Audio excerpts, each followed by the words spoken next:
Hola, hola. Welcome to Amos, a meeting of souls. This is our version of a spiritual party, a place where you can come, share what's alive.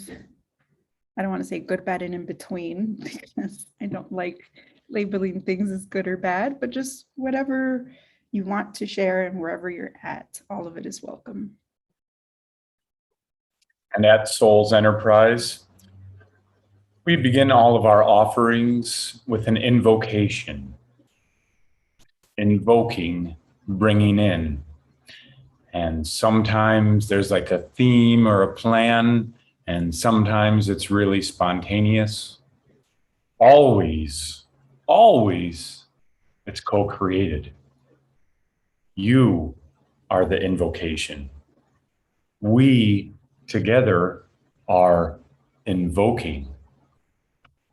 And today, we do have a little bit of an idea. Karuna Derek, can you share with us what yesterday was we were celebrating? Yesterday was World Vegetarian Day. And since we're in Oaxaca, some of you know, so Oaxaca is considered one of the, I don't know if I'm going to get this word right, gastronomic, the food centers of Mexico. And so I've been thinking a lot about food as nourishment and also nourishment in general. So with World Vegetarian Day right at our heels, we thought, why don't we sit together and contemplate our relationship with food, our relationship with food as nourishment. Maybe this is the first time you hear that, maybe it isn't at all. And I think food is one of those things that can be, for a lot of us, a big part of the healing journey.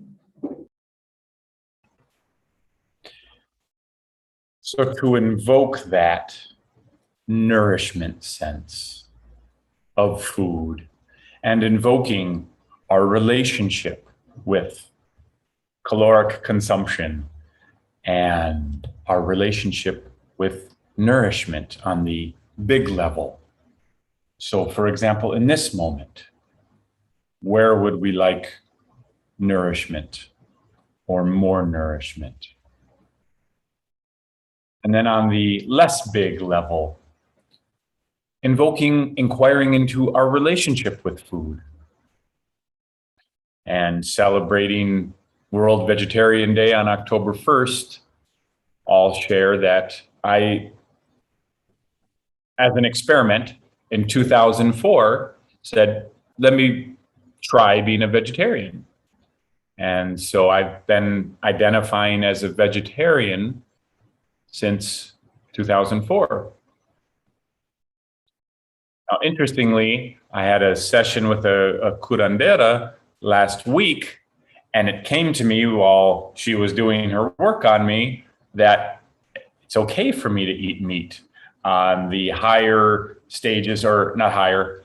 One stage of spirituality is about alchemizing. And I've been thinking of alchemy a lot lately. And it's like, wow, it's possible to alchemize meat. I became a vegetarian for ethical reasons. There's other great reasons. Anyways, enough about me.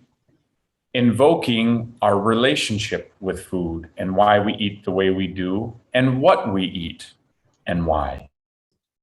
Yeah, so we thought that it's important to mention that if you are practicing in a tradition that does tell you or suggest to you that you eat one way or another, we've traveled throughout the world, we're aware of those dietary practices for healing and spirituality and greater awareness. Some people have the belief, and it's in their practice and tradition, that eating any kind of meat or even any kind of animal product keeps us less able to open up to our spirituality and higher selves, right?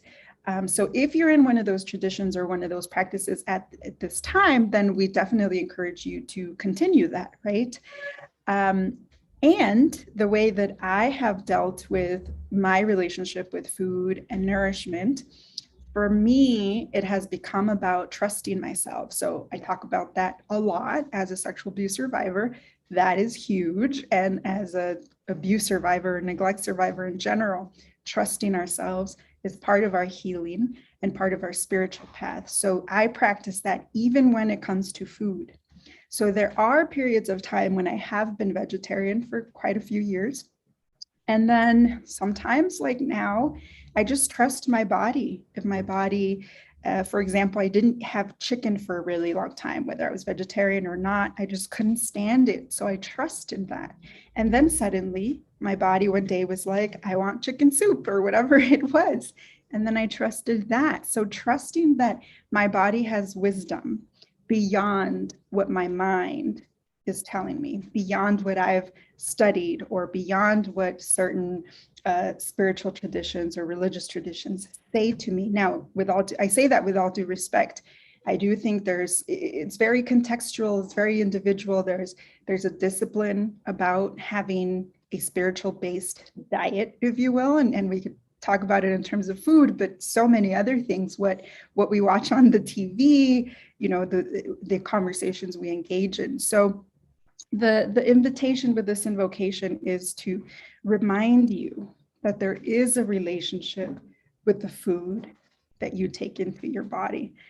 That if you consider that your body really is a temple, then would that change your decisions on a daily basis, on a moment by moment basis of how you are nourishing your body, which translates to mind, heart, and soul.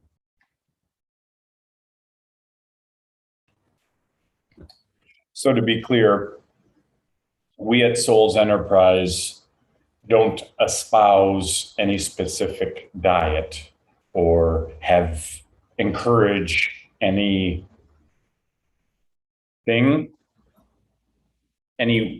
modality of eating other than mindfulness and trust and awareness relating with what you're consuming.